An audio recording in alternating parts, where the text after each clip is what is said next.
I've seen it with fruit salad by the Wiggles. Yummy, yummy. Yummy, yummy. Why do you guys always bring up the Wiggles? No, Gordo. You guys? Yeah, Gordo. Sorry, Ferg. Guys. Gordo, why are you constantly bringing up the Wiggles? I only bring up the fruit salad because it's yummy, yummy. That did not answer any of the questions I had.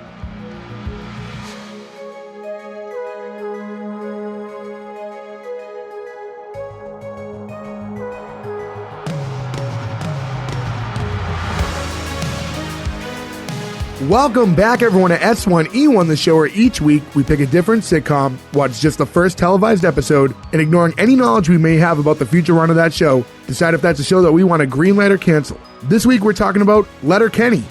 Letterkenny has gone 67 episodes, over 10 seasons so far, originally airing on the Crave network. Today we're talking about episode 1, which was called Ain't No Reason to Get Excited, originally airing February 7th, 2016. So to get things started, I'm Jay Gags. With me as always, the guys, Joe, Gordo, Ferg, and Nick. What's going on, everybody? Hey, yo. Wish you weren't so fucking awkward, bud. How are yous doing? More of a didgeridoo don't.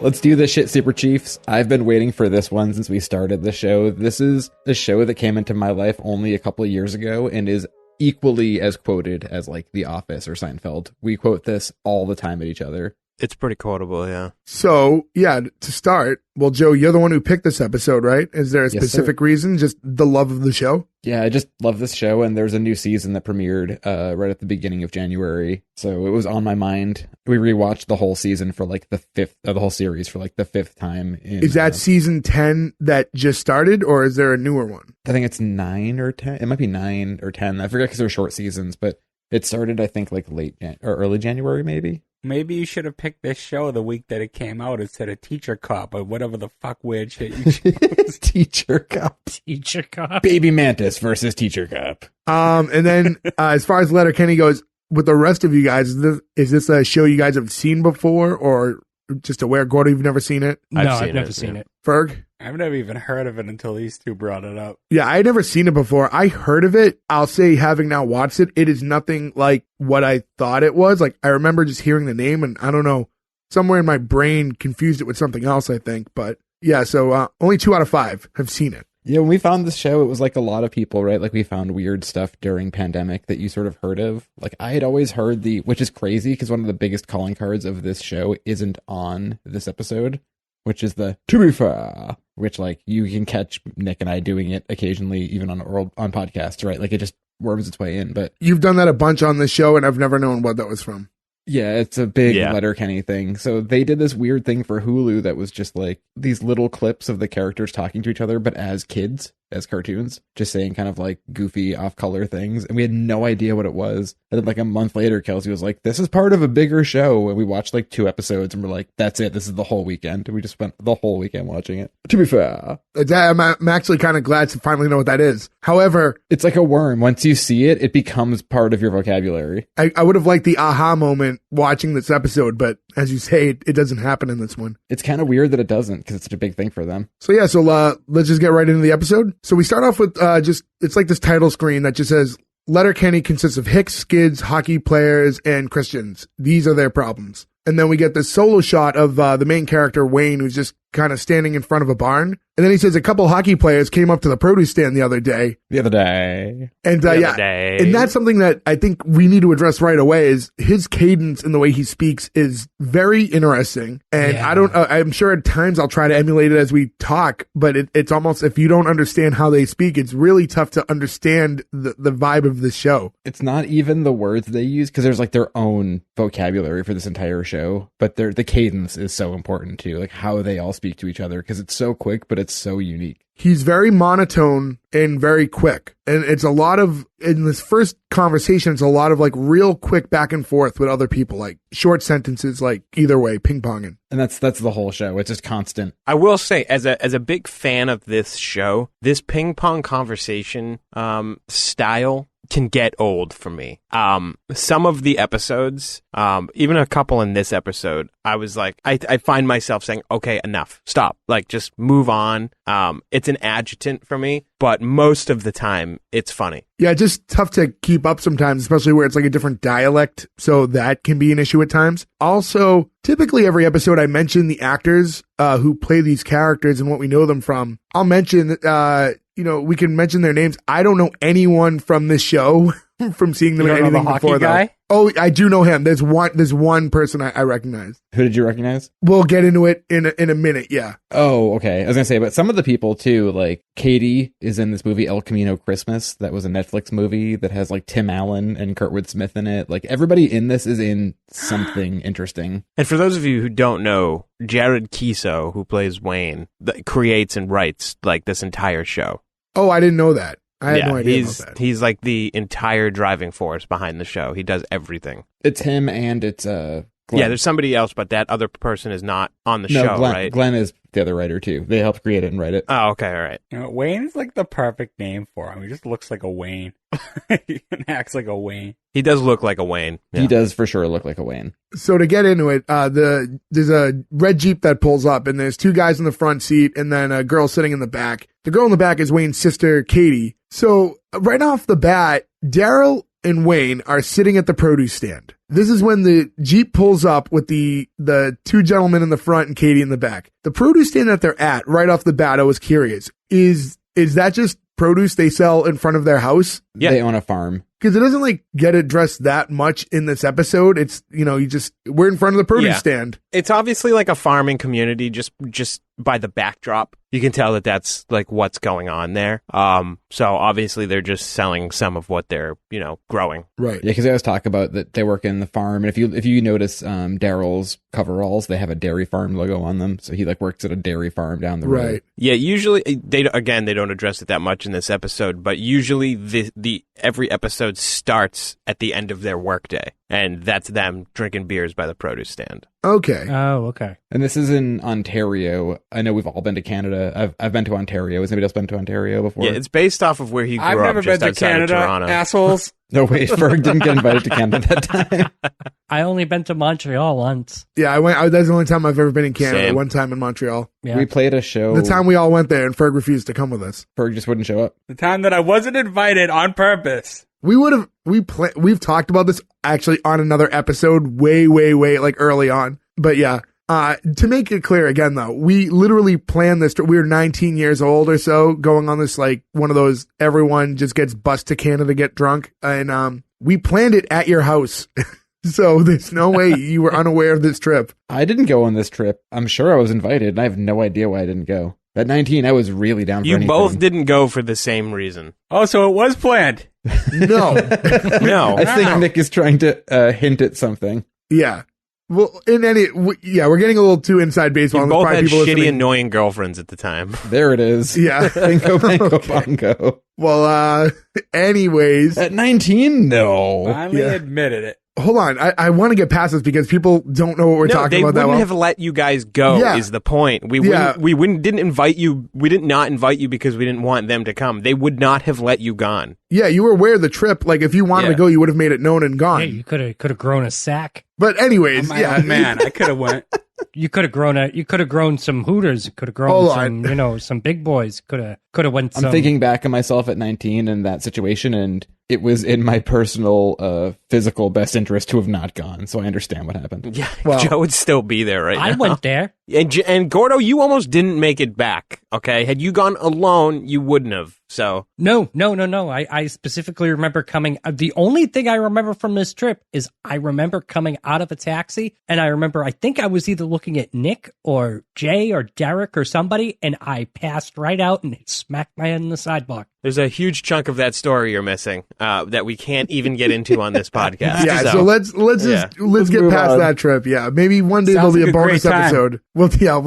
We'll chronicle. It was a good time. Yeah. I still have shot glasses from it. Yeah. How did you pass out that hard on the sidewalk and the shot glasses didn't break? I love. All right, boys. All right, hold on. Let's stop. Let's get back into it. Anyways, so one of the first things said is Daryl looks to Wayne as they're pulling up, and he says, "I can't believe your sister's dating these nutsacks." And I was like, "Wait, both of them? Is she dating both of them?" She is. She is dating both of them. Yeah. Because I feel like other than that line, it was never made totally clear, but I didn't know, and I was curious throughout the whole episode which one she was dating.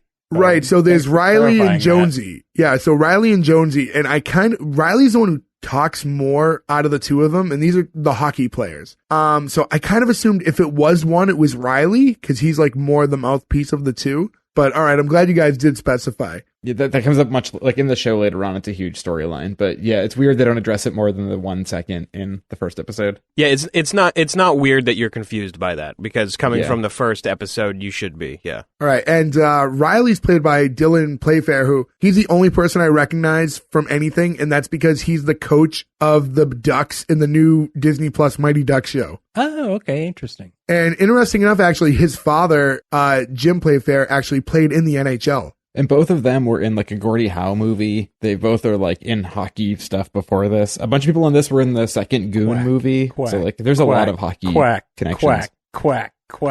En français, Señor Dexois.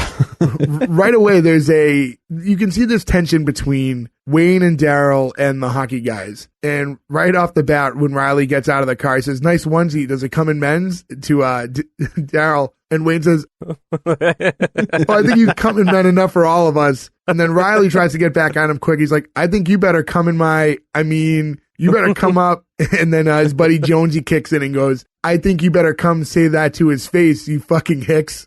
The back and forth between these two groups is so funny because it's like such a great like confidence versus no confidence battle. It's like it's a weird like gang warfare, but on a low level. It's like the Warriors with no stakes. Yeah, it's hick gang warfare. It's like the Warriors if both the gangs were just the orphans.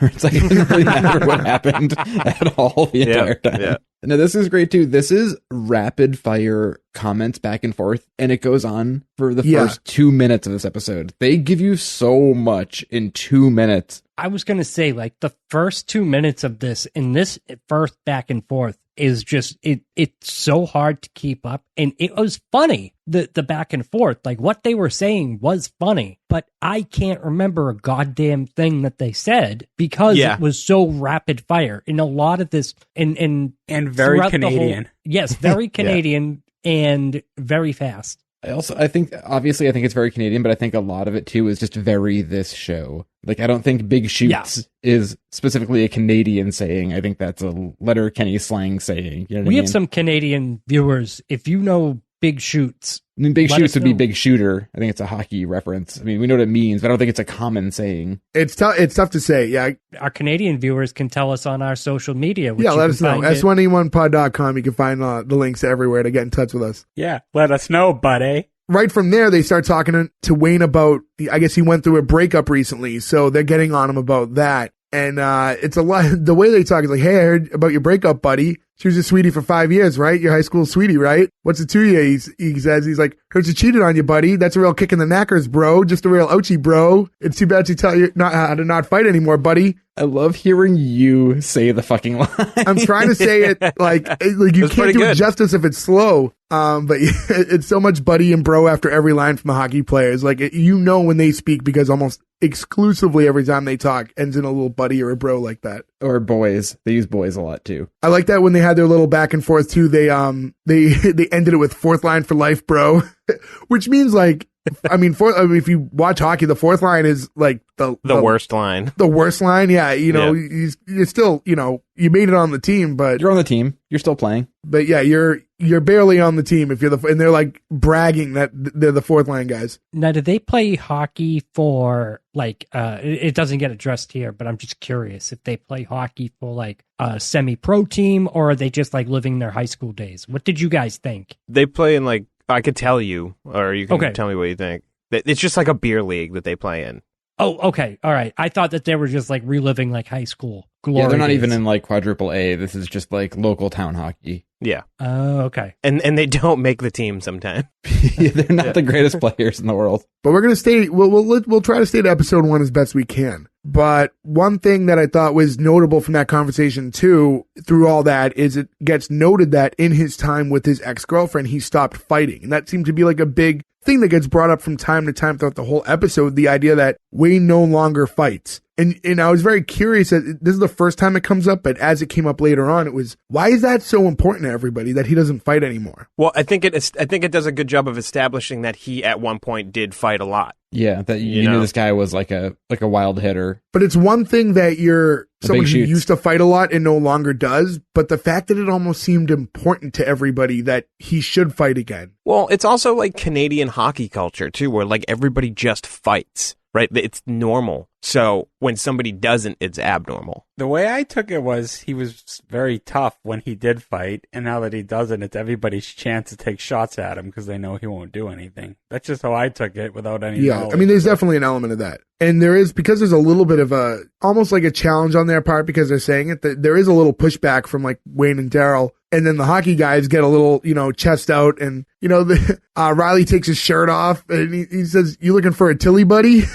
Again, Tilly's a big one. Let's have a Donnybrook. I don't know what any of these things mean. I don't know if these are Canadian terms, Letterkenny terms, or just things like, so I just, you just have to look at the context of what they're saying and when, and just try to piece it together as best you can. I can only do slang from one country at a time. I can do British and American right now. I'll move up to Canada now. Oh, Tilly. Let's have a Donnybrook. That doesn't sound remotely... Donnybrook is in the dictionary, the Merriam-Webster dictionary. It's just a free-for-all brawl. Okay. It's like the kind of thing you would hear like Gordon Soley say on like Florida wrestling. Like a Pier 6 brawl, we've got a Donnybrook. It's like an old-timey thing. I'm surprised you haven't used it then, Joe. Fuck off, you say? Better watch out, Sonny, or I'll box your ear. And then I like that in that point too, when their shirts come off. I think it was not when Riley, but who's the other one? What's Jonesy. The other one's name? Jonesy. When Jonesy takes his shirt off, he has like this, just like a little patch of hair from his belly like button a down. perfectly coiffed happy trail. And then they just start getting on him about that. What do they call it? Like a treasure trail or whatever. Treasure trail. They say he looks like a 12-year-old Dutch girl. It's so fucking great. I also love too that he takes his shirt off and he has his sunglasses on, and his question back to that is, what kind of backwards pageantry is that? Like it's like sing-songy. Yeah. Yeah. He's like, "You guys do CrossFit? You can cross fuck off." Cross fart. Those two lines, I was like, okay, that's where I know everyone will laugh, because it's not trying to be too clever. It's just making words funnier. Like CrossFit, you can cross fuck off. It's a masterclass in dovetailing with the way the acting is. Like it's just right up against each line is another line from another person. And it's just, I can't imagine that's easy to do. And they do it well. Hard to do and probably hard to edit. One question. Do you guys think that this is scripted, or do you think each of these actors are kind of just going and improvising these I'm lines? thinking this is scripted. This is very scripted. This is very tight. That was way too much to be improvised. Yeah, it was too Very tight. specific. I'm sure there are degrees of improvising, but for the most part, I think these are like scripted word for word. And Okay. I'm sure within time too, like once people got their characters and the sort of rhythm of this show and the language of it, there's probably some more then. But the very beginning, it's so tight and so specific. It's got to be all scripted. There's some mind games going on at this point too, because now these hockey kids are thinking they're about to square up, and then all of a sudden Wade and Daryl just start asking them how often they jerk off. You're gonna go play with the 5 fingers, eh? He's like, "How many times have you pulled your horn today, bud?" He's like, oh, she's Asheville. Oh, come on, kitten.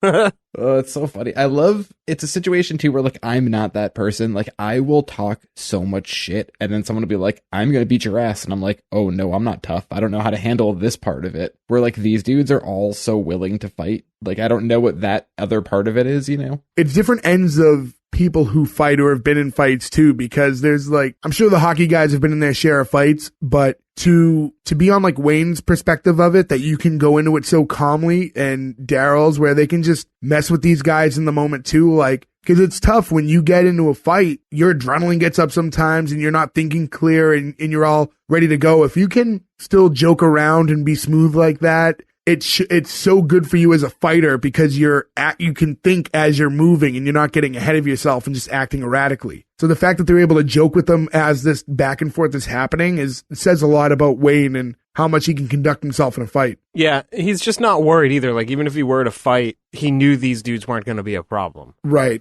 Even though he doesn't fight anymore, he knows his abilities. Like, if you're that confident in your ability, then like you can just rip these dudes apart and never question or worry about it once. Also, some of these JO terms that they're going over, I don't know if any of these were terms you guys had heard before or used in the past, but a little 5-on-1, hit the kitten, mix a batch, feed the ducks, distribute some free literature. That's the best one of them. Yeah, I don't think I want to say if I had heard any of them, maybe mix a batch, maybe. Yeah, maybe 5-on-1 is... Yeah, I think 5-on-1 I've heard, but that's it. I haven't heard any of them. It's funny, too, because watching it, I knew the distributing literature one was going to be Gordo's favorite for some reason. It stood out to me.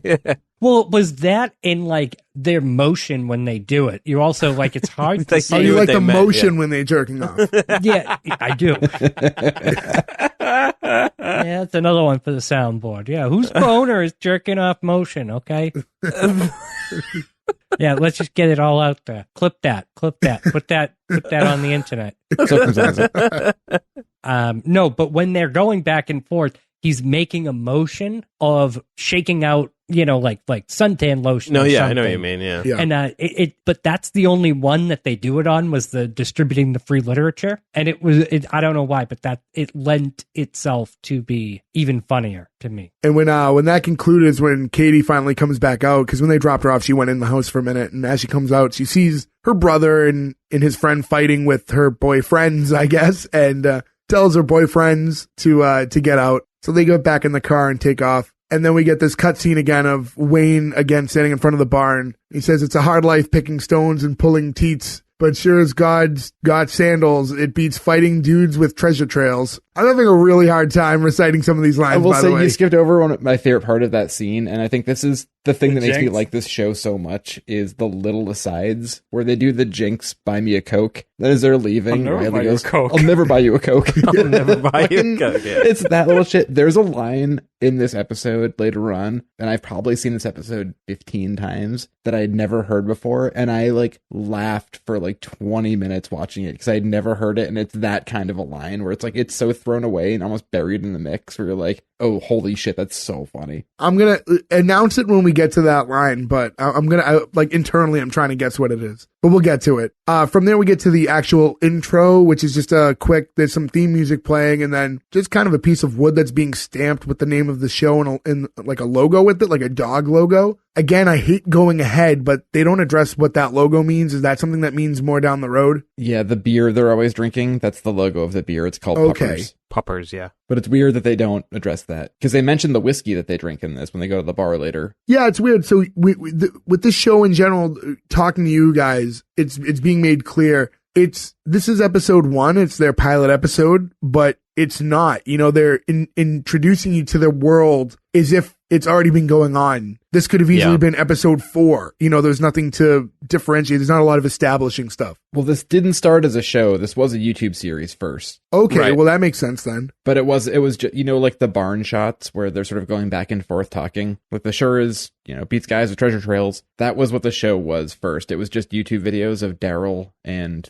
Wayne, and it would cut from one to the other, and they would do the rapid fire, this kind of talking. And that lasted, I think they did 15 or 20 episodes on YouTube. And then so there was no story arcs attached to it. It was just them being funny in this weird Ontario character. Okay. And I think you can still watch those because we watched them last year. They're called Letterkenny Stories, I think. Letterkenny Problems. From there, we go back to Daryl heads into Wayne and Katie's house for breakfast. And she informs Daryl that they're all out of yogurt, but he's like, oh, it's fine. I brought some from home. He just showed up with a thing of yogurt.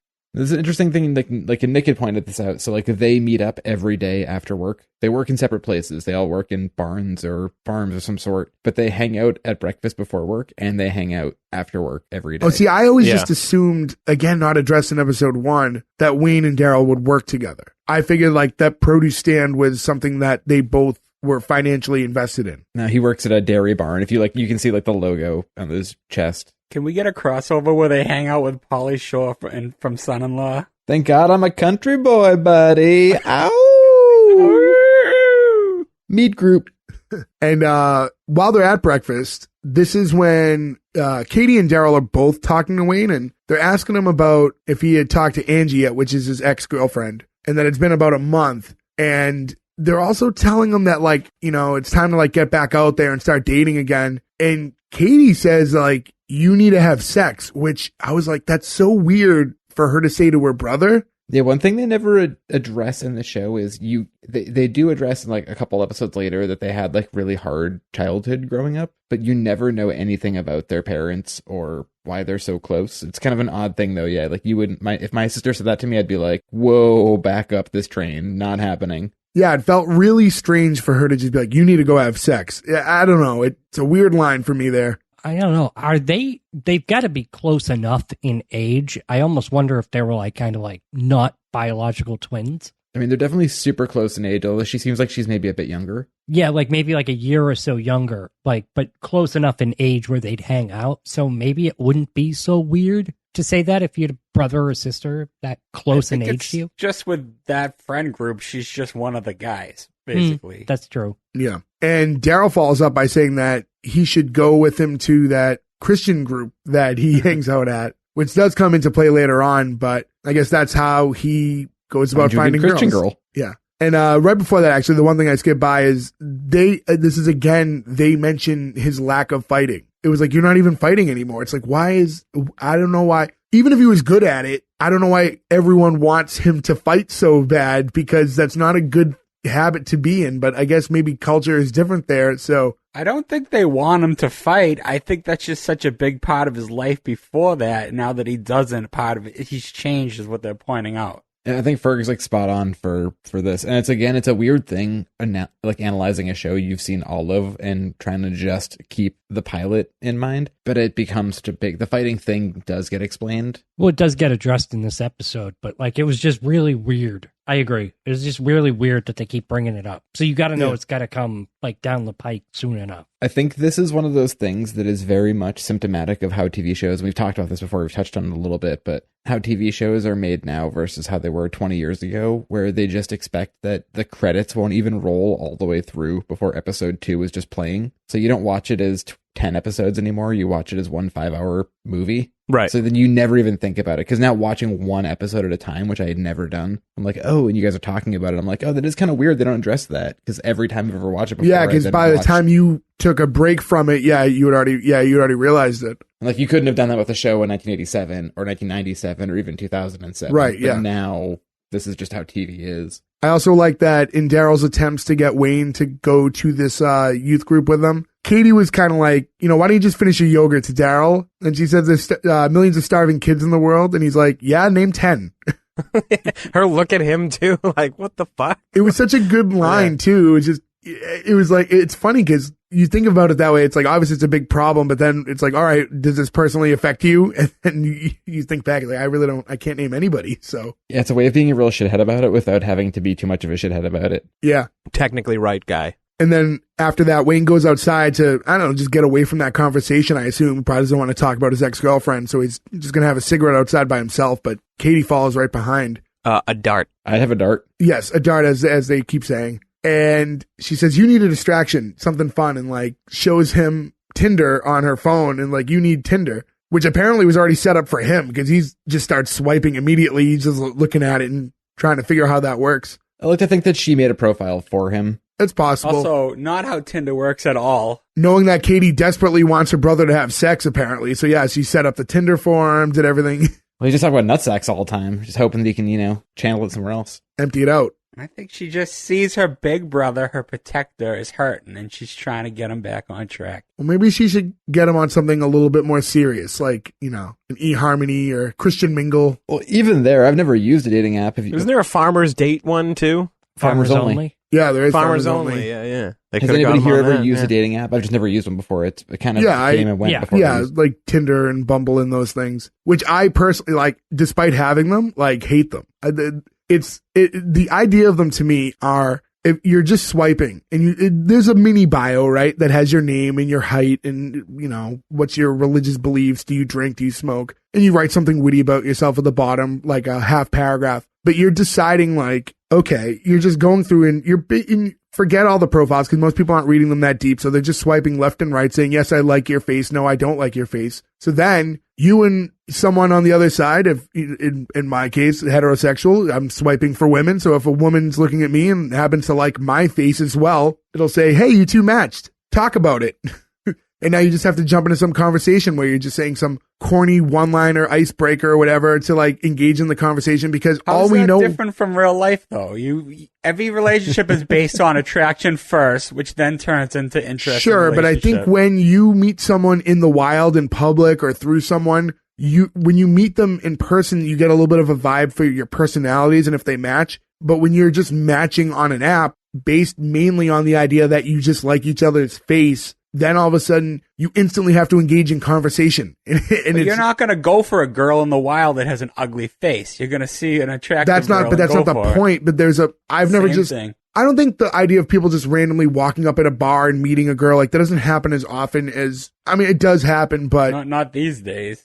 Yeah. But most times you've met people in real life. When you've met people that you started dating, it wasn't just a random event. Yes, you're attracted to them, but you were able to get a vibe for their personality upon meeting them right away, too. It's not just as blank as, okay, start talking now. I'm with you, Jay. I think that like meeting people in real life is a different scenario. At our age, these apps are way more necessary because if I go to a bar, I feel like I'm 60 years old. I think it's different. It probably depends on the bar or two. Not to tangent into too long of a conversation about just dating, but I think it's what your intent is. Dating lives, everybody. Yeah, if you're going to a bar specifically to find someone to date, yeah, that's different. I like the idea of that you would meet someone sporadically, just something happened. Yeah. And then you just hit it off and things go from there. More so than I'm looking for someone to date tonight. Let me go and meet a girl at this bar. Right, friend of a friend at work, at an event. Yeah, something just organically happens. Exactly. Trolling a bar.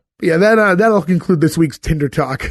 To get back into the show, I actually at this point didn't know that she was his brother. So I was sitting there when she was like, oh, maybe you should go have sex. I was like, why don't you just fuck him? That's a whole different show. That's a very different show, yeah. So you didn't when she went home, did you think they were just roommates? Yeah, I didn't, because it was never addressed. It was Daryl, because Daryl said something to Wayne about like, I can't believe your sister's dating these two nutsacks. That was like the first thing said. It must have gone so fast that it went over my head. Again, yeah, it's a lot of quick dialogue. So if you blinked, you would have missed that, or you would have missed the fact that she's dating both of them. Yeah, I didn't know that she was dating both of them either. So again, that's news to me too. I don't know. I don't know if I was the only one that caught that or not. And speaking of, like, right at this point is when these two show up again, and they get on him for smoking, and the kid's like, smokes are for jokes, bud. Put it out before it puts you out, bud.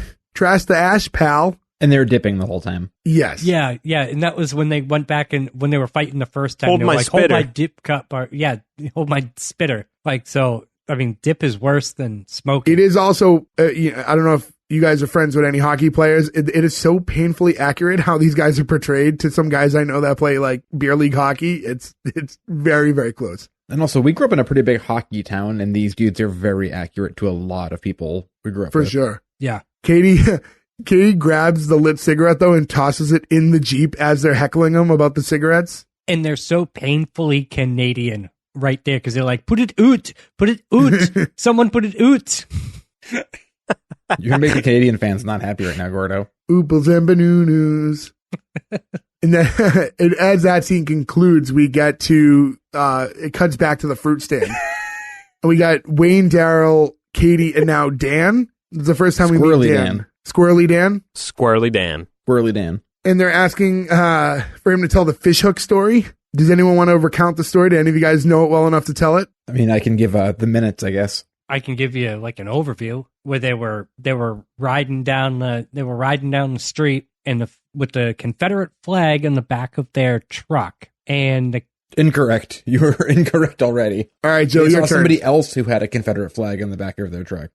Oh, okay. That's why they threw the window to smash the window, because they were dudes with the Confederate flag on their truck. And then the federales caught them, and they had to run up a tree. Squirrely Dan had to ride up a tree, and Wayne had just a pair of shorts on, and that, like, he didn't like that. And I guess that they took a taser and shot Squirrely Dan, but it got hooked around his nipple ring, and then they shot it, and they said it fried his nipple. And they ripped it out like a fish hook. Yeah, ripped it out like a fish hook. And the big joke here, too, is when you see Squirrely Dan, who's like a bigger dude in overalls, he's just not who you'd ever expect to be wearing a nipple ring. Yeah. And I think the one time I ever sent anybody in our group chat something from Letterkenny to be like, if you will ever like this show, here is one clip. It is a Squirrely Dan clip where he's talking about something that, again, you would not expect him to be talking about. How do you describe him? He's a burly, bearded, big overall man. Like, I think that's it. He's one of the Godwins. That's what I want to say. Yeah. Is he Phineas I or Henry O? The percentage of our listeners who are wrestling fans is not what I would like it to be for the amount of wrestling references we throw in. But yes, if you are familiar with the Godwins, he's definitely the third Godwin boy.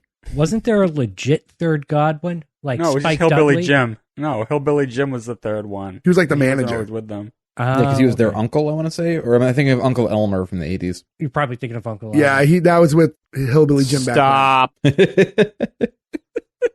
And to go back mid-story, there's a point where you get like a vibe for how he talks. And he's telling Katie that Hughes makes the most delicious trail mix. I got to say, that's what I appreciate about you. A lot of That's what I extra appreciate S's. about you is also a big calling card of the show. Yeah. Oh, is that what you appreciate about me? Yeah, like that whole interaction. That is Yeah, just that very happens every constant. episode. There's also, it comes up later on, but like where Daryl and her act almost like brother and sister and don't get along. Squirrely Dan is always by accident hitting on her and then getting Yeah. himself in trouble, which is a really fun thing that goes through the show. Also, during that story, there was a reference to the movie Cool Hand Luke, which we've referenced before on our show. We for sure have. Boy, can't eat no 50 eggs. I also like to, they're talking about he's Pert near any Kevin Costner, which is fucking great. I also like when Dan goes, I cried. I'm not even ashamed to admit that. I'm not even ashamed to admit that. His character, just the way he speaks and how different he is than you think he would be, I think really makes their crew. There's another episode where he stands up in an auditorium and tells everybody to shuts the fuck up. I fucking lost it. I think he's exactly how I would think he'd be, though. Not to talk about anything else in the show, but he says, I appreciate that you paid attention to my butthole, which I think is maybe the greatest line ever said on television ever. This is a tough one, man. I feel like you guys aren't super into it, and we know too much about it, and we're hitting a weird wall. No, it's not about not being super into it. Episode. It's just tough to, again, to retell the stories. It's really tough because, again, their cadence in the way they present things are so different than the way I could naturally just explain it back. So it does no justice to the stories. It doesn't follow any type of, format or typical format anyways. Like, it's definitely its own thing. And so I guess to even talk about it from a new viewer's perspective, I imagine can be tough because it doesn't flow a normal way. Without giving too much away, I absolutely love this show, and you couldn't pay me to do a podcast about it weekly because it's so hard to describe what's happening. I mean, the right way. full disclosure to peel it back a little bit for the people listening. I told all these guys privately, like, I don't know how to present this show. It's very difficult to talk about the way that they talk because it's just so unique. So, I mean, I would recommend to any of you guys who are listening who aren't familiar with the show Letterkenny to at least watch episode 1 because there's no way to do justice to the way that they present their dialogue. It's just so different and unique to them that you'd have to really at least watch a few minutes to get the vibe for how things work. And although the show has plenty of plot points, it's so dialogue driven. That's hard to go through it. Yeah. Well, I was going to say, too, is that I had a hard time just discerning a lot of this because of how fast they talked. Like, this is definitely a show for, someone like me who is hard of hearing. Like, you need what do they call them? Closed captions. Closed captions. And even those they'd be moving quick. Yeah, they'd be moving too quick for me to get to it. So, I mean, that not to give you an idea, but giving you an idea. And I want to say, Kate, this is right around when Katie recommends. She says it's Thursday, so they might as well go balls deep on a bottle of Gus and Brew tonight. So I guess is that their whiskey of choice? Yeah. And also, I think it closed out with Daryl finds a 4-leaf clover, and it's like make a wish, and Wayne goes, "Wish you weren't so fucking awkward, bud." That's also not how 4-leaf clovers work. They're just lucky. You don't make wishes on them. They do. No, you don't. They're just lucky. I always thought you made a wish on them. Yeah, I did too. No, those are the things you blow on. The dandelions that become like white. They become allergies. Yes. You blow on it, you go, I wish I don't sneeze for 10 minutes after. Yeah, and then, guess what? You always lose. The wish never comes true. Yeah. I wish my eyes don't puff up the second I blow on this. Dandelions. Dandelions. You can wish on a 4-leaf clover if you hold it over your head or put it in your shoe. Oh. Oh, fuck me then. Yeah. You're Irish, aren't you? Like, I thought that's like this big thing in Ireland that they wish on them. I always thought they were just lucky. No clovers in your shoe, bud? Hold my spitter. Got treasure trove there, pal? Big gloves, bud. And that's from that scene is actually when they head to the local bar, which is Modine's. Is that correct? Yes. Is that Modine's. is that a constant for them too? That's the bar they always hang at? It turns into Modine's 2 at some point. And Modine's 3. Yeah. For some reason, that bar keeps burning down in the storyline of the show. But it's always run by that same bartender who you meet. Keep getting ahead, huh? Yeah. I'm saying it's so hard because it's such a weird, it exists as one long. I feel like I need to explain some of the things because without the context of the rest of the show, it doesn't make any sense. I know. That's what makes a pilot a pilot. Like, I understand, but what I'm telling you is it's very hard to not try to explain why this is weird. You know Right. what I'm I right there mean? with you, Nick. It's very hard to not be like, and this is why. The whole point of our show, S1E1, is to watch a pilot episode without any context of anything else and just judge it based on what we're seeing on the pilot episode. This is legitimately, I will say, the hardest time I've ever had on any show we've done in 48 episodes or whatever it's been so far. This is the hardest I've been able to disassociate. I'm usually the one who. Yeah, I get it. It's tough. Can't give you a hard time. This is when they head to the bar, though, and Katie asked right away if Angie's working, so I didn't realize that Angie works at the bar, so that their normal hangout is where Wayne has to encounter his ex-girlfriend all the time. Although we do not meet her in this episode, to jump ahead. We do not see her. They can't drink somewhere else. It's a small town, right?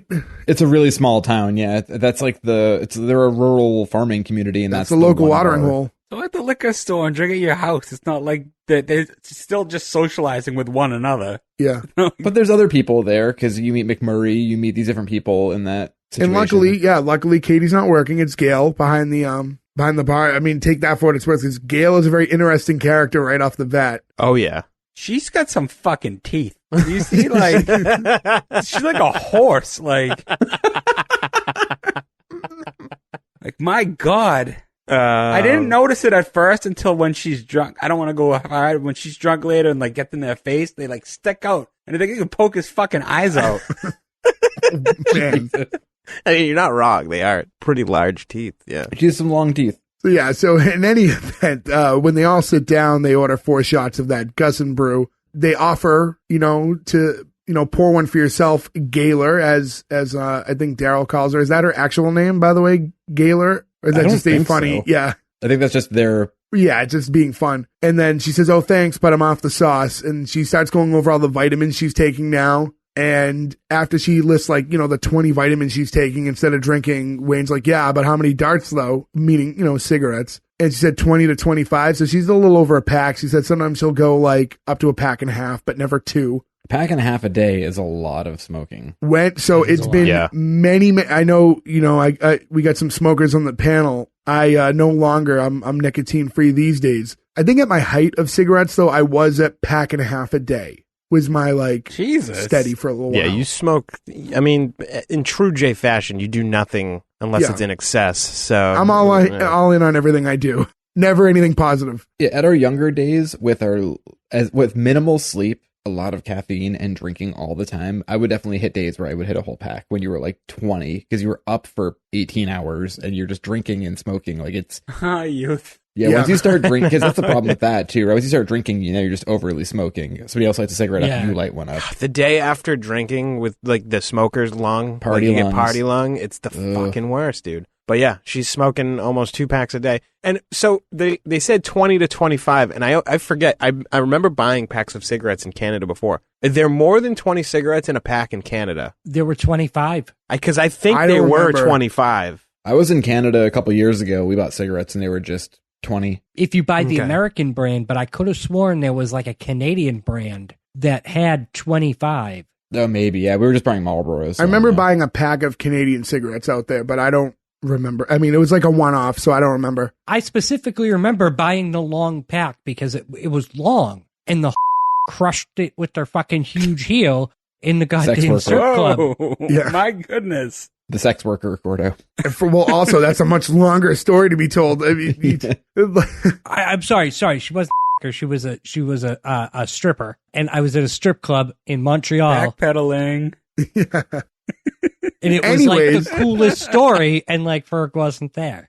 I know, because my friends are assholes. What was that? And why did she step on the cigarettes?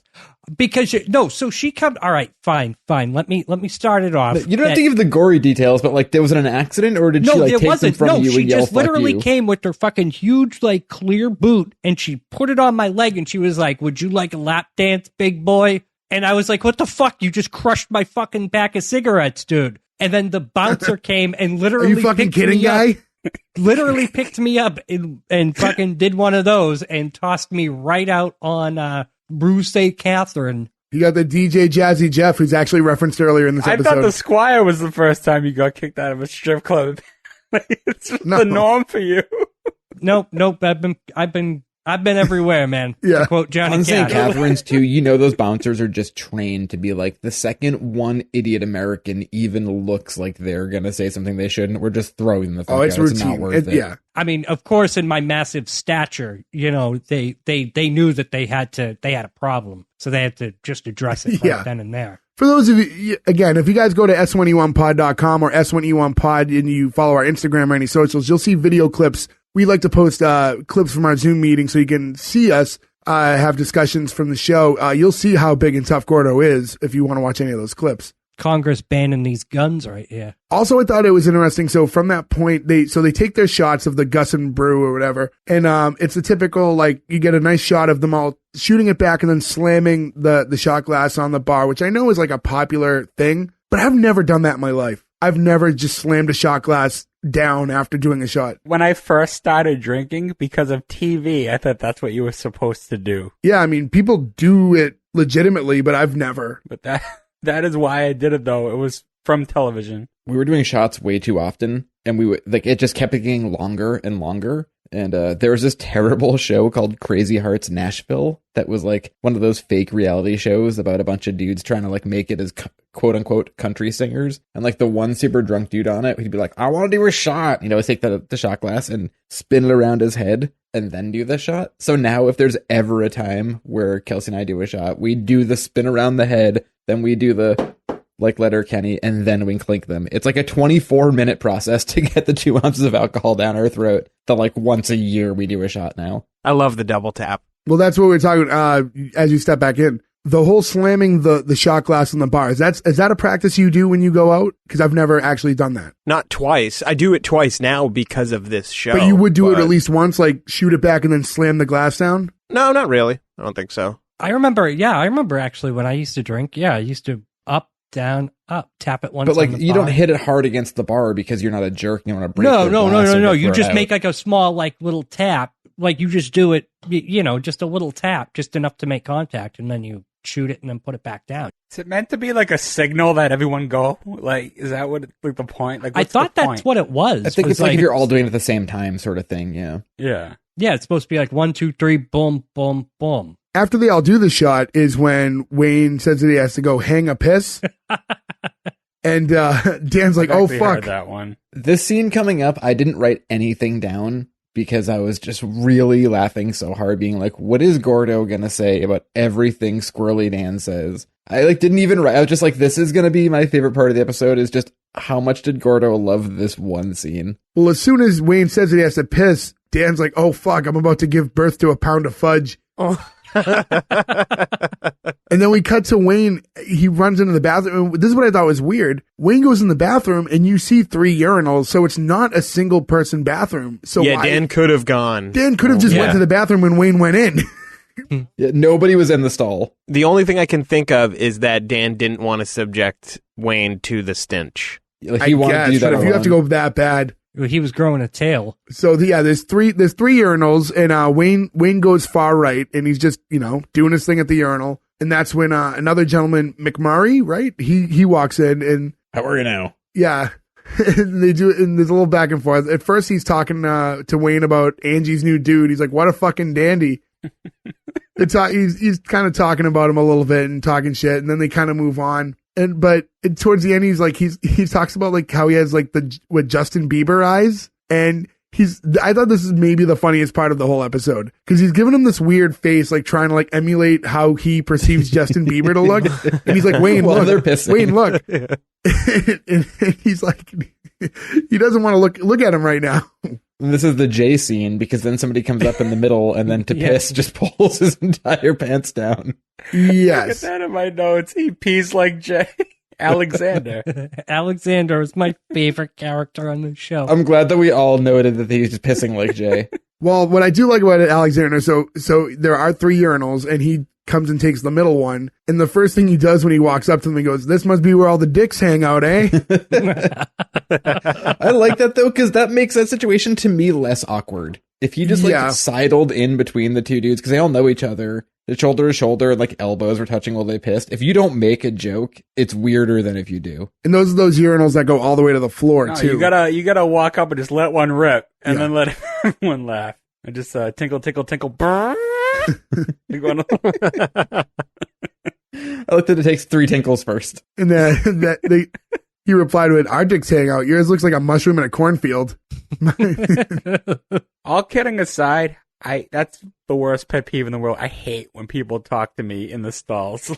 The urinals, I mean. A urinal, if you're separated from me, if you were like shoulder to shoulder with me, I wouldn't want you to talk to me. Yeah. For far enough, I deal with it. If I was in a stall and you talk to me, I'm not going to answer you. I said stall. I meant urinal. Like, if any one of us walked into a bathroom together, we're at a bar and we're having a conversation and we keep the conversation as we go to the urinal. If we stopped talking, to me, that would be super weird. But if one of us was in there and the other walked in and then you just were like, "So my wife the other day," I'd be like, "Okay, let's hold off for a second." Yeah, I think the closeness you have to the person too. Yeah, context is king in that situation. Yeah. But also, like, I don't know, how many times have you just been like, I've definitely pissed with each one of you next to you, like, in a field or something. You know what I mean? Like, in somebody's backyard, and you never think about it. Yeah, when we just, in a field together, side by side peeing. It sounds so weird the way you say it. It does sound weird, but you know what I mean? Like, you're drinking somewhere outside, somewhere weird, and you're like, I gotta piss too, and you're just talking next to each other. There's no urinals or dividers. You don't give a shit then. It's weird about where you are. Jay's just got his pants around his ankles. Yeah, Jay always pants down.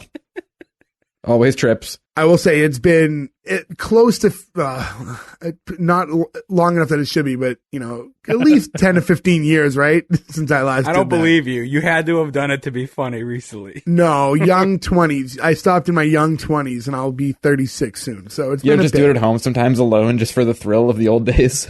Just pissing with your pants all the way down. I think we talked about it. We talked about it on an episode here before, so I don't want to get too into it and just keep retelling old stories. But yeah, don't worry. Everyone already knows you're a weirdo. But the idea of, I don't know. I still think the idea of it is funny. It was funny in the episode to see someone do it. When you go, it's the kindergarten style. When you go, pants to your ankles to pee, it's just like, it's because it's so awkward and funny. I never did that in kindergarten. No. Oh, I did. And I did it once. And then I learned real quick that you don't do that. Ooh. I don't want the follow up to that story. I'd rather cut that story there. No one will put their finger up my butt snatch, but they Why do you just dig these holes for yourself? Just sometimes it just doesn't need to be said. I'm just saying that people are like, "Oh no, you can't do that." Anyways, so Alexander starts getting into that same conversation that the other guy had got into about, Angie's new dude. It says the same thing though. What a fucking dandy. And Wayne walks off and he goes, dandy. "Eyes on your own work there, Super Chief." I love Super Chief so much. When he comes out of the bathroom, that's when Dan's like running back in. He's like, "Thank Christ, Wayne. I'm pushing clubs here. Get out of the way. I'm growing a tail." And then he clogs the toilet. And then he what's the line, Gordo, when he clogs the toilet? Because I feel like that was such a Gordo line. I didn't write it down because I was like, I didn't write it down. I was on a train. He says, "Bring the plunger. You may need to break it up," or something like that. I said, "Gail, looks like John's allergic to fudge." John's allergic to fudge. You guys know me and how much I hate poop humor. I don't laugh at any of that shit ever. But then John's allergic to fudge.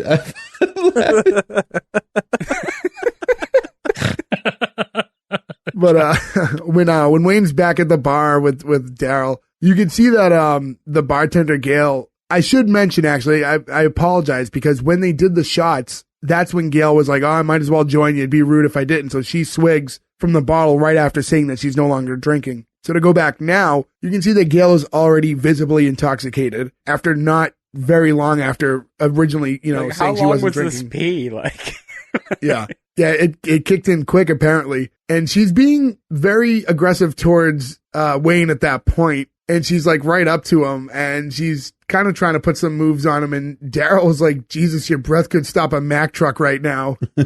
Now, does she have bad breath, or is it just a ton of booze? I think it's bad breath because as she keeps going, Wayne then pulls out a pack of gum and just like gestures to her like, "Yeah, you really need to invest in some of this right now." If you're drinking all day and smoking 25 cigarettes, you're not going to have great breath. It's just probably hard to brush all those teeth.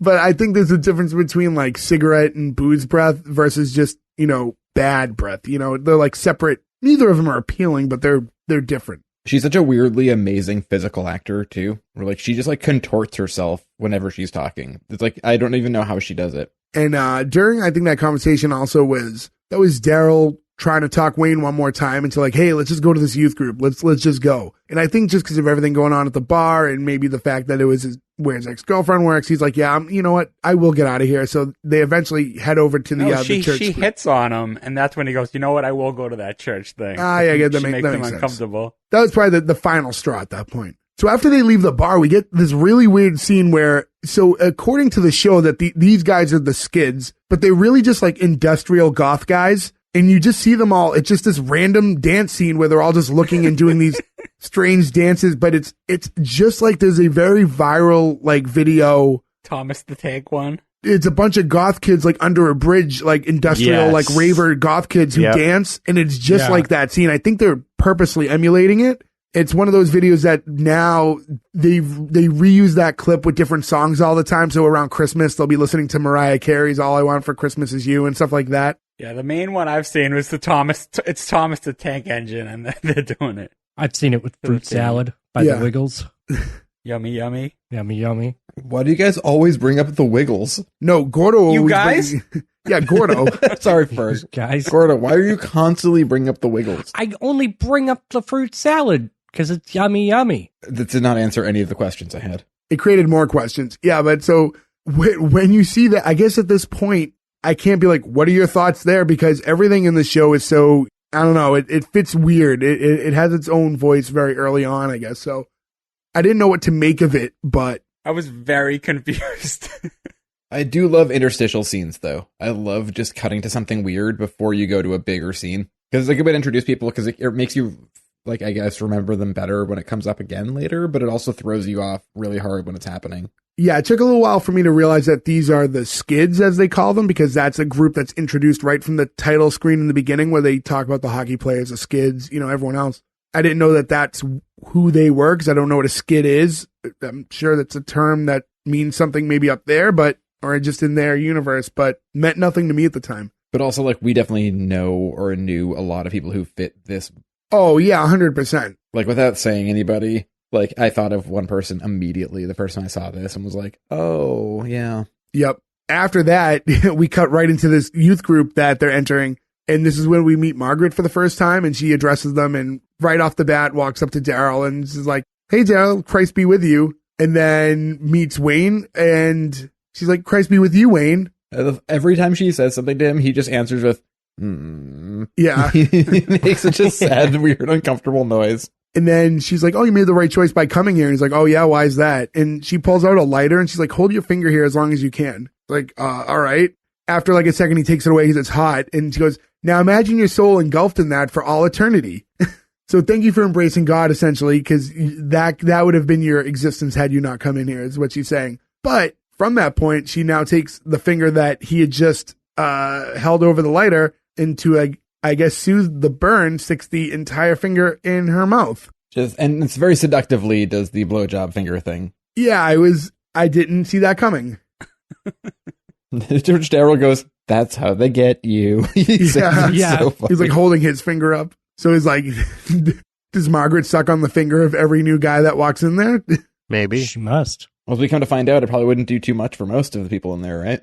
Yes, as we find out a little later. During that, Daryl's explaining to Margaret, oh, Wayne's going through a tough time. He's, dealing with a breakup. But now he's been spending all his time on Tinder. And Margaret's like, Tinder? Did you know that was originally called Grindr and it was made for gay men to sodomize each other? Again, another great Wayne. No. It's so sad. And, Grindr does exist in real life, as does Tinder, but to my knowledge, Tinder is not an offshoot of Grindr. No, I think they exist concurrently, right? Yeah. Yeah. I don't think they're up the same at all. No. But I also wouldn't expect like a bunch of, super Christian, not super, So, they're not going to know the difference or they're going to, just the same. So does like a farmer boy he doesn't really know anything either. So anything she's saying, he's kind of taking, as gospel, quote unquote. And she's like, yeah, good way to get a finger in your bum or a tongue in your bum. the tongue in your bum made me laugh again. It has every time because she just gives it enough space for some reason. Yeah, because he doesn't know how to reply. He's just staring at her the whole time. No. And she also says, do you know what dick dingers are? No. It's when they snort drugs off each other's erect penises. After they've been in butts. Yeah, like, that is funny, and then they have to add the fucking after they've been in butts. Dick dingers. Another thing we were like, I'm just gonna say that forever now. I'm gonna reference dick dingers for the rest of my goddamn life. And from there we got Pastor Glenn, and he gets on stage for the first time. And he's very excited, and I don't know if any of you guys have attended, I haven't attended anything religious since I was younger, but usually the people who are in charge of those youth type things are very energetic people. And so, Jay, though, this brought flashbacks to me of us going to a certain other friend's youth group. Yeah, it is.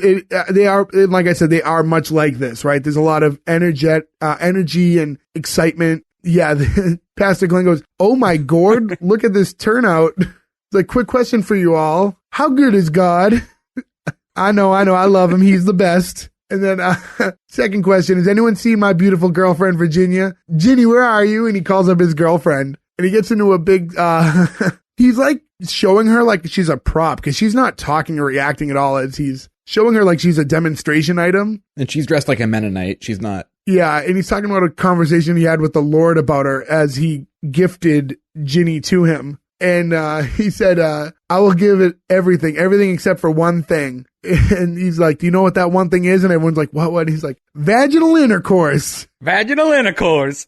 So sing-songy again. It's the way to describe things and say things. It's just so fucking funny. And everyone's cheering. Like all these kids are like, yay, celibacy. That's when he introduces the band, The Salty Treats. Yeah. That shouldn't be funny, but somehow is. Yeah, it worked. Oh, I didn't even pick up the band name. The Salty Treats. It's hard not to do the Wayne voice. And Wayne's like, well, what the actual fuck is this place?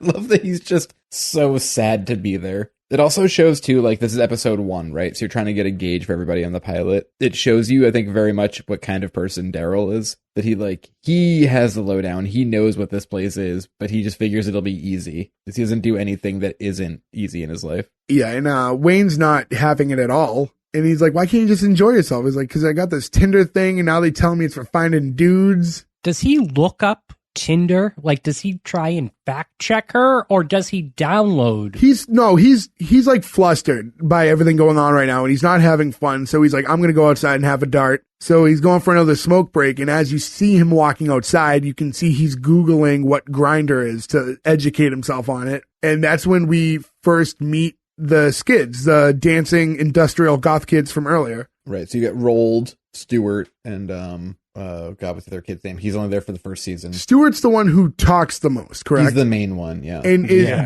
is Rolled the one who just grunts and screams things? I think that's him. Rolled is the one who is sad because he's actually gay. Oh, okay. Right. Oh, okay. And at the end, they're like, we accept you, it's fine. Like, he is like weirdly part of the gay bashing, even though he's gay. Yeah, because they see him looking up Grindr and now they're getting on him for it, which is weird because even like like rural Canada, like that group of people you would think would be the most open-minded to alternative lifestyle, or not even gay's not even alternative at this point. This goes to show you why it's such a big deal that he doesn't fight. Because these are people that wouldn't dare cross him normally. And they're all taking shots at him because he doesn't fight and won't defend himself. Yeah, you know what? Yeah, it's a good point. Yeah, a little bit later on, I jump ahead, but when they're in the bar and everybody is sort of ganging up on him, like that's the ultimate, everyone feels like they can finally take their shot at him. So they see him Googling Grindr, and they're kind of getting like, what are you doing on Grindr? Wayne's like, what are you guys doing out of your parents' basement, Stuart? And he's like, the gang and I have been doing hip-hop karaoke for the better part of 48 hours.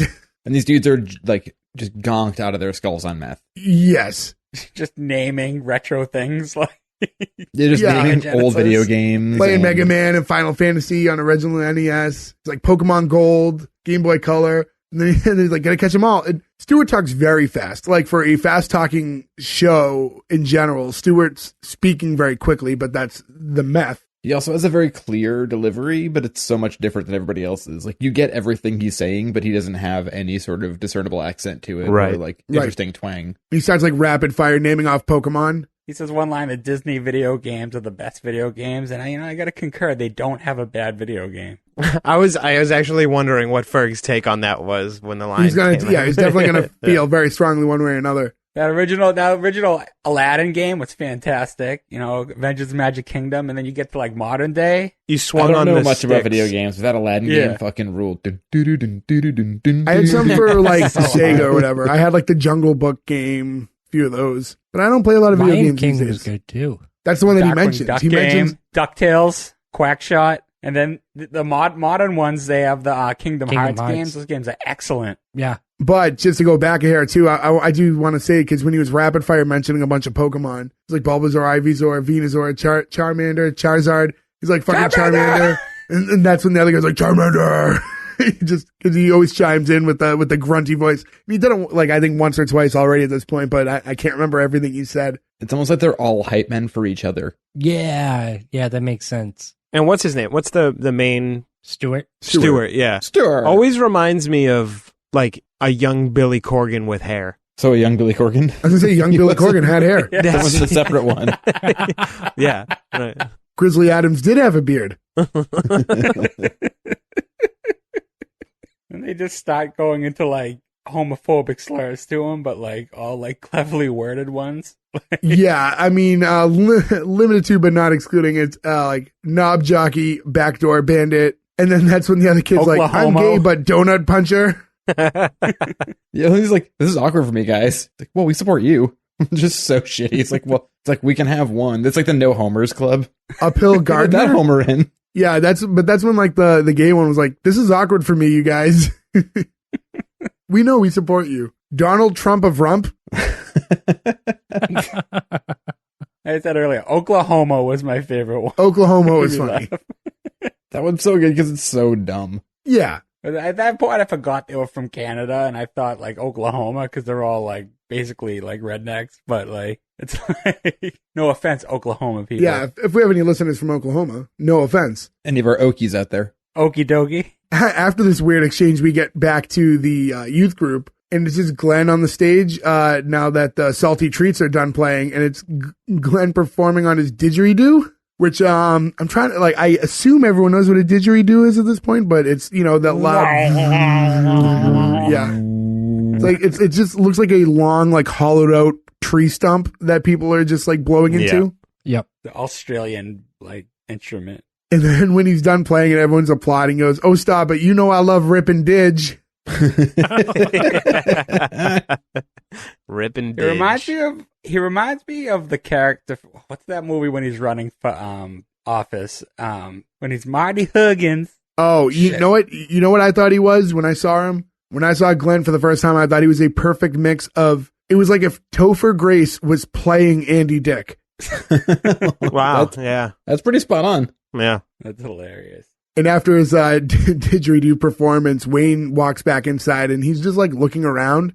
And that's when you can see that like every kid in there, every boy in there is on Grindr. They're just all looking at abs, which I love. Like, no one's looking at any other picture that's not just abs, which is the funniest thing to me. Do you guys ever go on, like, Pornhub and look for hot ab videos, or on your dating apps, do you look for, like, ab pics or anything? Is that weird? Yes. Well, listen, I'm not here to kink shame anybody. No, kink shame. As far as dating apps go, I don't think you could specifically search ab pics. There's no way to do that. You just they seem to have done it. I don't know what's on Grindr. I don't know. Yeah, I don't know what Grindr pics I guess I never typically seen look like. Grindr, I guess, know that it's you're looking for meat. All right, there we go. Grindr, looking for meat. That being said, if ButcherBox wants to sponsor us, if you want to give S1E1 a promo code for ButcherBox, we would gladly accept. Yeah, because I will say we've been getting it the past couple months, and it's great until you. Oh, is it? Yeah, until one day when you think that your wife ordered something super weird and you can't figure out what it is, and you're trying to put it into the freezer, and then you realize that it was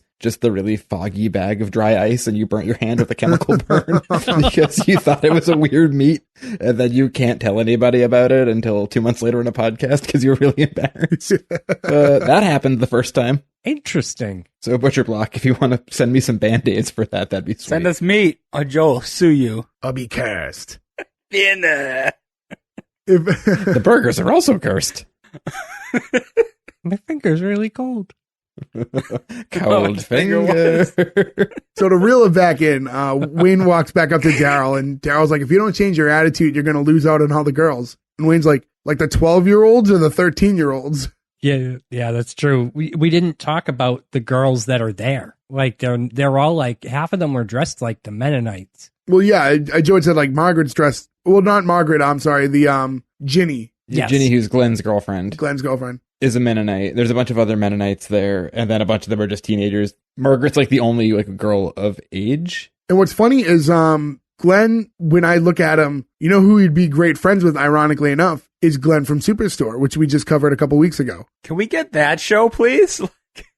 Glenn and Glenn. That is a buddy cop movie I would watch all day long. The Adventures of Glenn and Glenn. Be better than us talking about the Adventures of Pete and Pete. We tried. We don't talk about that. The lost episode. Lost to the sands of time. But yeah, that's when Wayne finds out that he had missed out on Glenn's didgeridoo performance. I love this, and he's like, "Oh, so you're a didgeridoo?" Yeah, it's more of a didgeridoo. It's my kind of humor. Yeah, that's like right up my alley. After that scene, though, they head back to Modine's, which I found it weird that Margaret went with them. So it was... No, they go for milkshakes. But they went to Modine's. Modine's is like the restaurant in town that would be open at night, though. So it's a restaurant and a bar and... Okay. So it's like kind of all-encompassing. All right. Because when she walked in with them, I'm like, this is not the kind of place that she would be at. Yeah, I got the same vibe, too. But yeah, when we walk inside with them, that's when we kind of see that like everyone's there. Like all those skids from earlier, the industrial goth kids are all sitting at a table. The hockey guys are there. Are the skids part of the church group? Like, why are they outside? I think they were just outside. Yeah, I think they just, yeah. I don't know if they were like church goths, because that's a thing too. Is it? No, it's like... It's weird, but it's a thing. I think that's just where they were hanging out. Maybe because they knew there was an event there, so they're like the outcasts hanging outside of the event. I was going to say, too, it's a church, so, they're not really going to kick them out or give them trouble or anything like that. I don't know. We were kicked out of the church plenty of times. No, we weren't. Except for that one time. Yeah, actually. I got kicked out of the church thing when we used to hang out at Friday nights by Father Jerry at least 10 times. This is for the people listening. There was like an after school like program for like Friday nights or whatever where they let basically all the high school, middle school age kids. Was it middle school? I think it was middle school, yeah. Middle school age kids would be able to hang out like, school, it was like, yeah, it was just a place for kids to go and hang out on a Friday night. We were way too cool for that in high school. Yeah, yes. We went all the time. In middle school, there's no option.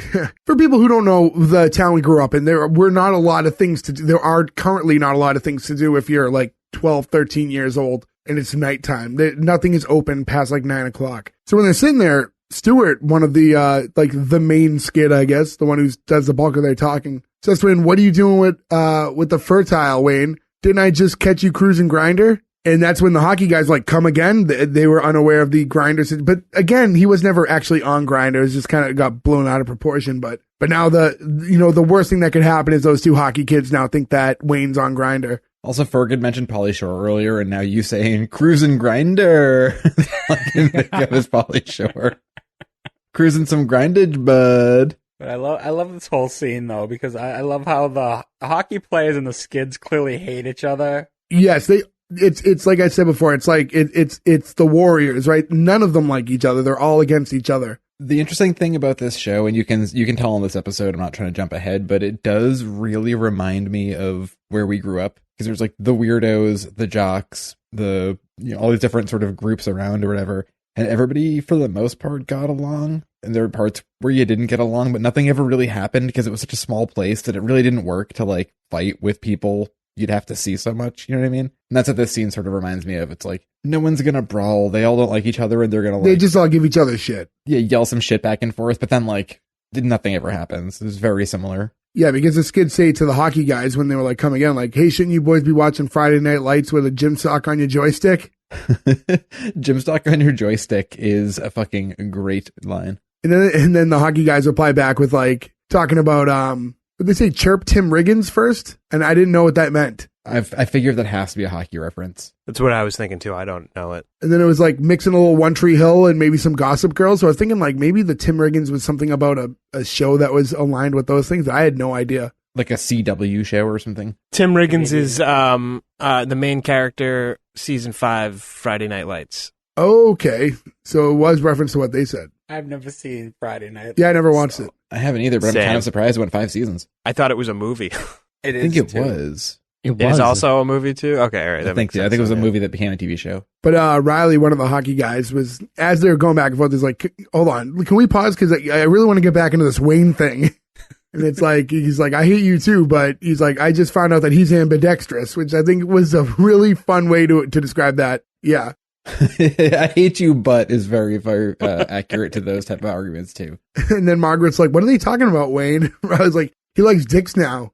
In his bum or his mouth, all over. I also love that like everyone's being so, including Riley, they're all being as clever as they possibly can be and just throwing all these references out and trying to make rhymes. And then one of them just goes, oh, he likes dicks now. Like it just so cuts it right to the bone of what they're trying to get to. And like to make things worse for Wayne, like he walks in, he already had a weird experience at the youth group thing. Now everyone thinks that he's cruising grinder. The skids are going on him. The hockey guys are going on him. And then all of a sudden you hear someone say, hey, isn't that Angie's new boyfriend? And then like you see this guy walk in for the first time and it's like what an insult to injury. Like what's the worst timing for this guy to walk in? This guy's about to have a breakdown. And what the worst guy to walk in. What a shithead hipster doofus douchebag this guy is. Yeah, they did a good job of casting and dressing this guy. They cast somebody you want to see get punched in the face right away. I want to say like, how would you even describe his overall look? Like his attire was very unique. Yeah.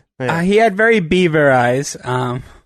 Yeah, I just didn't know what he was going for. He looked like the bad guy in Roger Rabbit. No, he did not look like Judge Doom. Not in the least bit.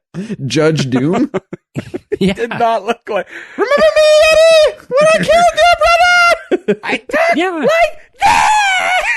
Yeah, with the hat in the long coat. I don't see that. I also want to take a second to apologize to anyone who's listening and just got screamed at in your ears. Just got broken. You're welcome. He's got like a pork pie hat on and a scarf. He kind of looks like he's in like the specials or something. Chris Jericho in the Festival of Friendship. That's what he looks like. Oh, he does look like embarrassing era Jericho. There's another. If you're not a wrestling guy, you're a little lost right now. Yeah, I'm trying to think of non-wrestling or not Who Framed Roger Rabbit references to make. It was a very unique look. I couldn't really quite peg what he was really going for. That was the kind of thing. He's wearing like a pork pie fedora. He's got one of those scarves that you have to wrap like 40 times around you. It's not like a real scarf length. Yeah, and Daryl's like, oh, there's that city boy. And then the hockey dudes did like a imitation train honk thing and did like the toot toot. But I didn't know what that was all about when they did that.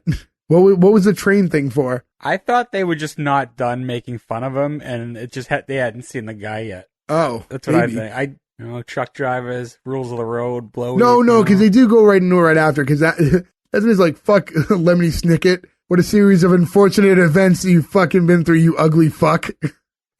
Boulevard of Broken Dreams. Like the toot has to be in reference to something, but I didn't pick up on it yet. Yeah, I didn't catch what it was. I thought it was funny when they did it, but I wasn't quite sure what was happening. And then, at this point, Wayne's like, okay, and he walks out again. It's time for another cigarette break. So he goes outside, and when that happens, you see but when he's two not H words there, but the beep beep comes through. So while Wayne's out there, he hears a horn honking, and then he walks over, and it's his sister Katie who's in a car. And she's like, oh, you must be having a fun night. And then reads the text that she got from one of her boyfriends, Riley, that says, your bro is gay, LMFAO. I don't know why that was so funny, but it was. And then this is when Katie gives him like the pep talk, right? And just kind of reminds him of all these times, like back in the day, like situations that happened to him and how he reacted, which back then, every time, all these stories basically ended in him just doing something violent to someone, right? He dug a hole and put a skunk in it.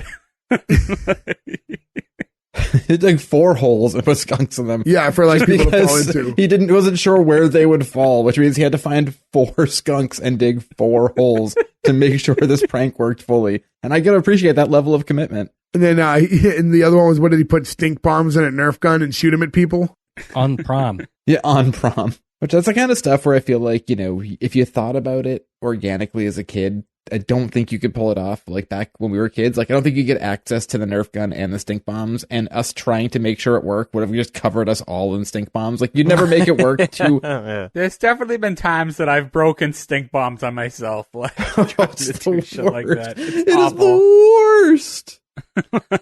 Yeah, and then I think the final story that they went over is, I think some guy called Katie a slut at one point, and his reaction, he like went over to the dude's house and broke his nose right in his front lawn. And that's when she's like, I miss that, Wayne. And that she thinks a lot of people do too. And he's like, no, it's for the better. And then no sooner does he say that, this is when, a guy walks out of the bar. It's the same guy from before, Alexander, right? Alexander.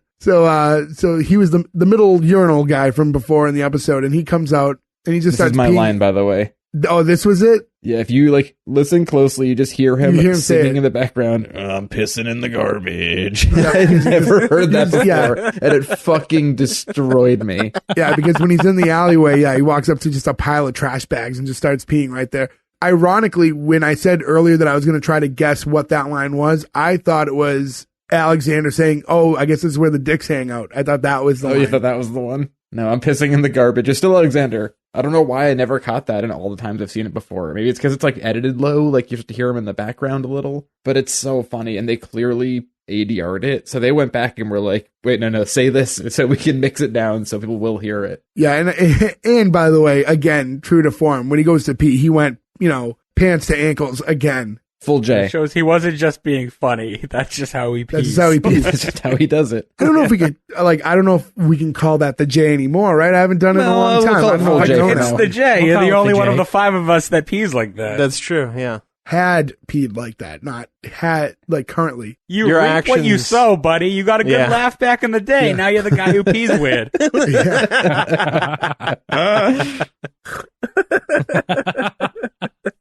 Anyways, yeah, so as Alexander's peeing, this is when Angie's new boyfriend comes out, and he's just recording this guy as he's peeing, and then he kicks him into the trash, that he just pissed all over, which is a dick He move. goes, but- this is Sparta, Yeah. and then kicks him face first into his own face.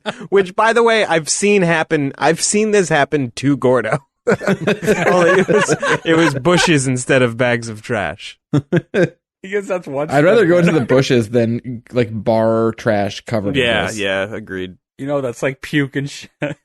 His name's Troy, right? The boyfriend, the new I boyfriend? think so, yeah. Now, is Troy from anything else? Because I was hearing him speak, and his voice sounded wicked familiar, so I thought I'd focus in on his face. I didn't look him up. I couldn't I'll be figure honest. it out from I didn't look anything, him up but either. he I don't just- think he said much. He sounded incredibly familiar. Yeah, who from Roger Rabbit? No, No. he does not sound like Christopher Lloyd. But yeah, at this point, I think this is when Wayne's finally going to snap, and he runs up and he shoves him. He's like, what is he like, smack his head or something like He that? hits He in the walks back up, of the head and knocks his stupid hat off. Yeah. And Troy's like, oh, what the fuck are you doing? And then Wayne's like, I'd ask you the same thing, you fucking tit. And in fairness, initially what Troy says, I was like, you kind of side with Troy. He's like, I'm just taping an idiot. I'm not sneaking up on dudes and starting fights. Because he's fucking with a drunk guy. It's not the worst thing. It is the worst thing. If he was just videotaping him pissing, yelling, I'm pissing in the garbage, with his pants at his Right. ankles, then it's funny. He was a bully. But he kicked the dude over. Right. Yeah. He loses all points. You get Yeah, your ass yeah. kicked now. I guess you'd have to know the relationship between the two, right? Because that's something that we would maybe do to each other. Yeah, but nobody knows him. They all just call him the guy who's a dandy. Like That's true too. Alexander he was already talking shit about Troy earlier. So I'd also like to say too, in our mid to late 30s, that like I would hope now that we'd be the type of people who would videotape each other doing that while laughing, but wouldn't kick in the ass anymore into the piss garbage. Guess it would depend on how much I had drank at that point, but yeah. And your pants would be down too because you had finished peeing a few minutes ago. But yeah, after that is when that's when he goes full heel at this point, because he goes from that like, hey, what are you doing, to just being a complete douchebag. And he's like, oh, that's right, you don't fight anymore, do you? He's like, I thought I'd have one on deck after I stole your girl. And then he's like, oh, she must have trained you well. And he's like, what's it going to take to get you to fight again? And he's like, do I have to like, spread her like on the bar, like right in front of you? And he says that he fucked her more times than he's had a hot meal, which I thought was a pretty good line. But then he's like, oh, maybe we'll see if your sister wants to join him. Like, he just goes in fucking hard. Like, I get like he's probably pissed that Wayne went up and slapped him, but he's like really trying to get beaten. Yeah, he's like, he's all right, cruising for a bruising. So you're dating the kid's ex-girlfriend. Depending on how they met, that happens. You know what I mean? Like, as long as it wasn't like, they didn't say that she cheated. She did in the beginning. Cheat on Wayne with Troy? Yeah, one of the dudes cheated on you, huh, bud? Yeah. Oh, that's right. That is right. So grounds enough, yeah. But now, like, you would think in turn, not knowing the story, right? Wayne never did anything to Troy to deserve or, to build up to that. So now for Troy to just double down and not even be apologetic, but just be an extra douche about it. And now to add, maybe we'll have your sister join in. Like, he just wants to get the shit kicked out of him. I want to say, too, when he does hit him, it starts with the worst fake punch I've ever seen, followed by the best fake punch I've ever seen. I noticed that, too, yeah. The uppercut looks great. But also, we haven't talked about this yet in this episode, but Wayne is a big fucking dude. Yeah. He's probably over 6 feet tall. He is clearly thick, and he's clearly muscular. And this dude, he works on the farm all day. That's right, so he's strong and like naturally strong, and he's tall in general and big. And this dude, like the other dude's fucking with him. They're not pushing to a point where they think there's going to be a fight. I never get that, they're just kind of fucking with him. This dude goes out of his way to get in a fist fight with him, and that makes no sense at all to me. Right. It makes sense when you know he doesn't fight anymore. He's a pacifist now. Yeah, but by saying I'm going to fuck your sister, he knows that's the snap. There's a tipping point for everyone. But I think, we mentioned that hit him, but the initial contact is he runs up and grabs him by the dick and headbutts him. Forgot it with a dick grab. The most interesting way to start a fight ever. Well, you definitely catch your opponent off guard. Yeah. Yeah. I kind of love it though, because that dude's going to wake up he's in the piss covered garbage after this fight. So he's going to wake up, he's going to be covered in piss, he's going to have his head hurts, his chin hurts, and now his dick hurts. I think the dick hurting is like an extra funny thing to add to it. Yeah. Well, yeah, so it reminds me of a story way back, early on in my supermarket days, and I'm just a kid pushing the carriage, right? So at that time, loss prevention, if they caught someone stealing, they would kind of get them right as they walked out the door. No. So right as they walk out the door, they would like stop the guy or girl and be like, hey, follow me. And then they take them to the back and whatever. But most of the time, if a guy's going to resist, they're going to resist. What are you going to do? You're not a cop or anything. So this one time, I must have been, I don't even know. I'm not even 18 years old, I don't think, at this point. And a guy was literally only tried stealing a box of popsicles, which the police officer later said was probably because he was on certain drug. I forget which one. But in any event, they go to stop him and he tries to resist. Now there's a cop and the loss prevention person, and they're both like struggling with the guy, which I don't know why it was an actual cop. So I don't know why he didn't use more force, but whatever. At that time, the loss prevention girl like yelled for like help. And me and the old guy who used to push carts ran out. So like I jump and I like have this guy in an arm bar and I think I'm the guy who took him down. And then the guy just yells, let go of my dick. And the old guy who used to push carts just grabbed him by the fucking junk and took him to the ground with it. And he's like, get down, get down. And I'm like, what's happening? Very bizarre situation. Hey, effective is effective. Yeah, I mean, it took him down. Listen, I'm going to incorporate that into my next move. If I ever have to fight, I'm grabbing your dick. Dicks. I mean, yeah, again, if it works, it works. Yeah, I mean, we've just found out now that it does seem to work, so I guess Gordo, give it a try. All right, I'll go next time I'm going to fight. I'm going to grab the dick. That's an interesting question we haven't talked about yet. When was the last time everybody was in a fight where you actually had to throw a punch at somebody? Because this whole episode now culminates in fighting. For me, Literally, the last time I got into a fight was almost 10 years ago now. Halloween weekend, yeah. That was my last fight. All I did was get punched. I didn't even throw one. Was that the wild fight? No, that was you guys in Salem. That was me. It's a story for another day. I almost want to save it for another episode. But long story short, I went to jail dressed up like Roddy Piper. And we will tell that story on another day. No, I finished mine. Oh, by the way, Nick, can you just clip Gordo saying, I'm going to grab the dick? Add it to the board.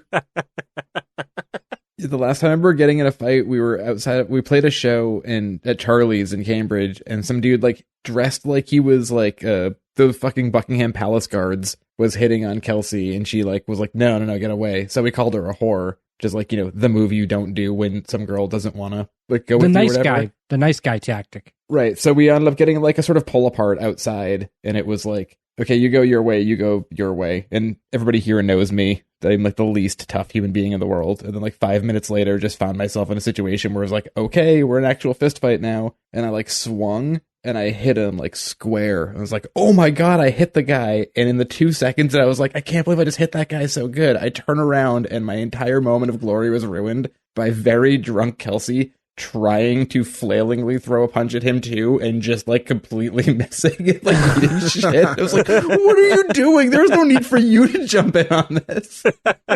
And then the best part about that is as that guy like limped away holding his face, he turned around and yelled, your band needs to practice more. It's like the greatest fucking thing ever. And to go back to this one, so Wayne, part of this was like, he also like took a big, like might as well finish up, and he like took Katie's bottle and like finished off the rest of the whiskey and just smashed it against the wall. So I guess like now that he's unhinged again, right? Like he's completely back into form. I thought he was going to bottle him. I thought that's why he chugged it. Yeah, I thought that was the intent for a minute, but yeah, he just smashed it against the wall. And also chugging whiskey is not easy to do. No. So you're really in a position where you're mentally somewhere if you're chugging whiskey. You usually are, in my past, and it's been a long, long time since I've done anything like that. Yeah, you're one of us at like 22, or you're John Belushi. And you have to be very, like, already pretty intoxicated for a point where your body doesn't realize what you're doing to it. Yes. And it is never a good morning. But it's funny, everyone pretty much missed the fight, but towards the end of it is when everyone walks outside. So the hockey guys, the skids, everybody's just, Daryl, everyone just walked outside at the very end, just basically just to see the carnage at the end, and that essentially Wayne is back, the Wayne that they all knew. And he does that little like fake, like lunging at them motion to see if everyone flinches, and everyone just kind of disperses off after scatters. That. The Goths all scatter. The hockey players just flinch. So Katie also goes up to Alexander and tells him to pull his pants up, which I love that they put another button on Alexander's pants being down. He says something too. He does too. He's like, oh yeah, okay. And yeah, that was the end of like that night. And all we get there is a little scene after from the next day. And it's just, everyone's back at it's essentially the way the episode started. It was Daryl and Wayne sitting at the produce stand, and then the two hockey guys going to drop Katie off again. Only now it's a very different circumstance. Katie gets out of the car, says, good to have you back, big brother. And then the two guys, Jonesy and Riley, just like, bye, Wayne. Bye. See you later, buddy. See you, have a good one, buddy. Yeah. And it just it closes out with this Wayne has a very interesting smile. It's like closed eyes, like his mouth is still shut, but like it's just a big wide straight line for his mouth. It's it almost looks like he just ate something very sour. That's the way he smiles. So I didn't like the good to have you back, big brother line, because she was there during the fight and they all left together. I thought I was thinking she probably went home with her boyfriends. No, they left together. Did they go together? But like it just didn't fit. Like she didn't see him at all since that fight. She was also driving around with a 85% finished open bottle of bourbon in the truck, which is a weird thing too. But yeah, that's the way that episode concluded, and I thought that was a nice little way to end it, with just his kind of his satisfied look on his face, kind of being back in form. But yeah, that's the conclusion of the episode. Yeah, that was the first time I had seen Letterkenny, so and I know the same for some of you guys. So I guess before we get into the green letter cancel, for Gordo and Ferg, was this anything like what you expected to see? No, to be honest with you, because when Joe would send me clips, he'd just send me those talking ones, and I didn't think they were very funny out of context. So I thought this whole show was like that, and I went and like, pretty negative. I didn't know what to expect because Joe would send those clips, so I don't know if that was just like a scene or if that was like Ferg said the entire show. Right. Yeah, I mean, at this point, I guess there's Ruined nothing. it, Joe. There's nothing left to do here, but I just hit our green light or cancel. So I'm just going to go in the order that I see you in. Joe, you're starting off. Yeah, so I mean, I think it's no surprise that my thoughts on this show are, this is something I just am constantly quoting. We talk about it all the time. I've rewatched it a number of times. It's one of those shows that it's not like a show like The League where I thought it was about something that it wasn't, that I wouldn't like, and then I got sort of schooled by being like, oh, I was an idiot for not liking this. This is just something that's so strange that sort of organically fell into our laps, and I love it. There's a spin-off series coming out in a couple of weeks, or maybe next month, about this. They're doing another season, and I'm just so excited for any more of it. So green light for me. I love Letterkenny. Gordo. I'm torn. Like, I'm really, really torn. It was funny. I did enjoy it, but it was too fast for me. If I'm just going to go off of just this episode, I needed a lot of clarification from Joe and from Nick. What I got out of, if I didn't get that extra context, sure, it sounds funny. But if I'm just going to go in a box just for this episode, I'm canceling it. So yeah, it's a cancel for me for that reason, just because you need to build up so much to understand the first episode, and the episode doesn't make me want to watch another episode. So Nick. Yeah, I don't even totally disagree with Gordo. You do need a lot more. I mean, the second episode like introduces, like 4 other cast members. Like, they don't get enough done, I think, in this first episode. I enjoyed the episode. There are things like I talked about at the top of the episode about that quick back and forth can sometimes get a little confusing or annoying to me. I think as a whole, though, this show is unique and funny enough for me to greenlight it. They do a good job with all these cast members, because there's, even as it stands right now, there's a good amount of cast members, and they bounce around well enough. And I am intrigued to see where these characters go, and I want to see more. So for that, it gets a green light. Ferg. I went into this show wanting to hate it because you guys like it so much, just the contrarian in me. And I've been dying to watch the next episode since I finished it. It was hilarious. It helped the second. I liked it the first watch. It helped the second watch for my notes, where I got a lot more of the jokes, which I already thought were funny. And I thought it was really good. The characters they did introduce, I really did get their personalities, each and every one of them. Even the side characters. I love the back and forth just from the different groups and stuff, and how they jumped around to a bunch of different sets. So yeah, easy green light. I really like this show. So for me, it was a little tough. I kind of thought about it for a bit now. There are things I do like about the show and things I don't like about it. Wayne's character in general, I'm still kind of having a hard time getting used to him. That overly dry, borderline awkwardness to him. Like, I'm still, like, because he's the main character, he's such a driving force that it's not knowing his, like, vibe yet, like, not really being used to it throws me a little. I thought a few scenes were hilarious. I thought the urinal scene is really funny. I think Glenn's really funny.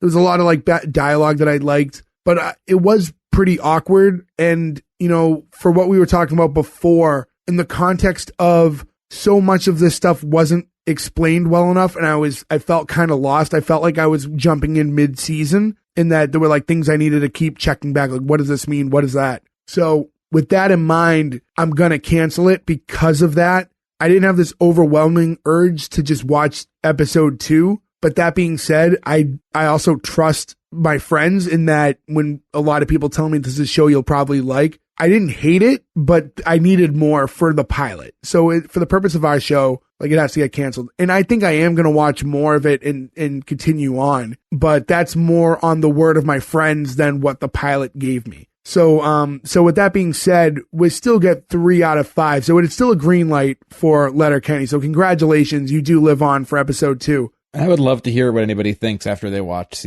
another episode or more. See, of it. that's my thing really too. The dynamic of this show changes entirely if it's a 1-hour show and the first 2 episodes are the first episode, because it gets so much more. It gets so much more done in the second episode. Right. I understand the confusion with the first episode because of that. So, and I think it goes back to things we've said in other episodes too. Like back when we did Parks and Rec, I greenlit that show. Could that have been because I was already sentimental towards it and because I already did know the characters and it's tough to separate?